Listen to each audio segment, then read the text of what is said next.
I joined ECC in January 2003 as a senior business system consultant in information services, as it was called then, at head office.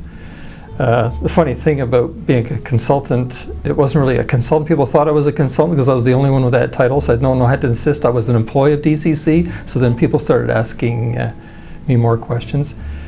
Of course, DCC at the time was much smaller. It was 285 employees. We were 5 in the department. We had a full-time consultant, so it was pretty small. I mean, we're a little bit larger now. And if I think too, as soon as I retire, there'll only be one left from that original team that's still working here today. So it's interesting, all the changes over the years since I first started.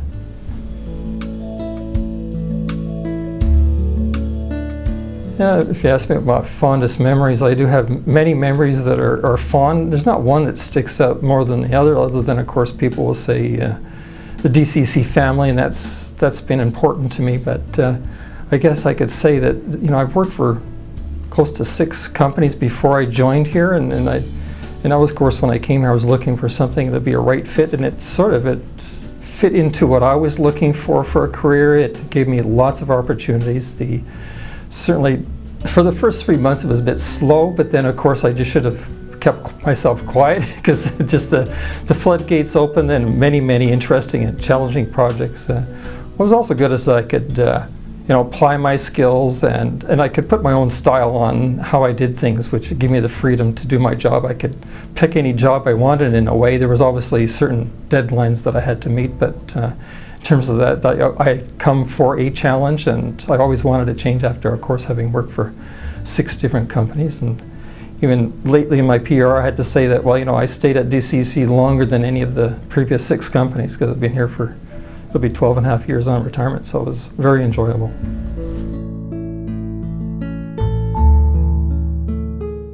Well, I guess in terms of advice to new employees, I would say that, of course, people will give them, find yourself a mentor. I don't generally follow that rule because of organizations today. I would recommend find as many knowledge workers. It's hard to find the right people that know things, and once you've found them, explore it, ask them as many questions you want, and learn as much as possible that you can from them.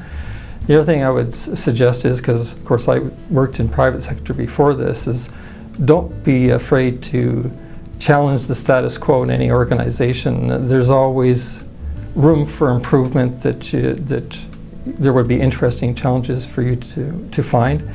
And another thing I would say is, be aware of the opportunities. I would still see there's many opportunities at DCC. People sometimes think they're getting into a rut, but if they really explore and look for those challenges and take the initiative, this is the thing. There's always things out there to work on, so that would be certainly very interesting for any employee. As I say, it's very motivating for the employee, and of course you're adding value to the organization, so that's great.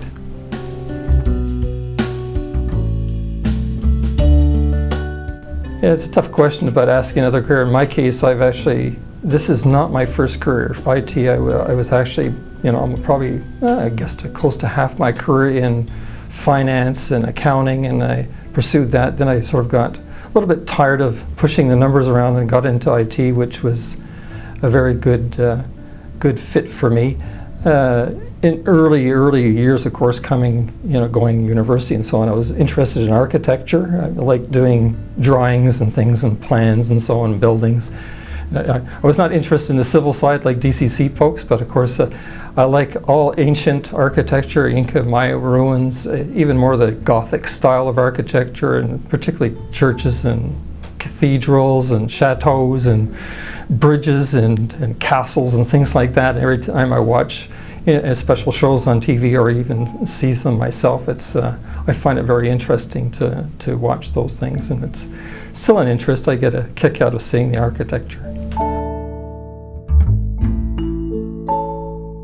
Yeah, I guess a lot of people have plans. I have plans too. I've never done a lot of traveling, and my wife actually was born in Italy, so I'd like to go and see her hometown. It's in a small town in the mountains in Abruzzi, so she'd probably like to go. She's the only one of her family that hasn't gone back, and it's been many years, and I've always been interested in traveling to Italy in the old days. Other things too, like the home, where I've got renovations to do at home that I never really got around to, and it's the career is one thing, and the family, and then of course the house, you do certain things. So I've got various renovations planned. Now I'll have more time to work on my cycling database. I'm very interested in. I used to be a bike racer in Quebec, and I enjoy that very much. And to say, every time I watch a bicycle race on TV, certainly the professional big races, I get the hair stands up on my neck and I get very thrilled by it. And of course now I guess I'm the armchair athlete, and I sit and I can work on my database as historical worlds back to 1800s and filling in things, even professional races that used to be in Quebec and in Canada. And I correspond with as a member of a website in northern France that they have many members, of course, mostly from France and Italy and the European. There's a few, I think there's about 2 or 3 Canadians that are also a member, so they're always sending me notes about something about a race in Canada at a certain time, so I go back in my archives and I pull out things from Archives Canada. I've done some research there, so I'm sort of interested in that because it's leads into not just racing in a sport, but I get into the history of countries and where people were born and how the countries evolved, where they lived, and learning other languages like Dutch or Croatian, and I'm trying to translate things on the web, so it's very, very interesting.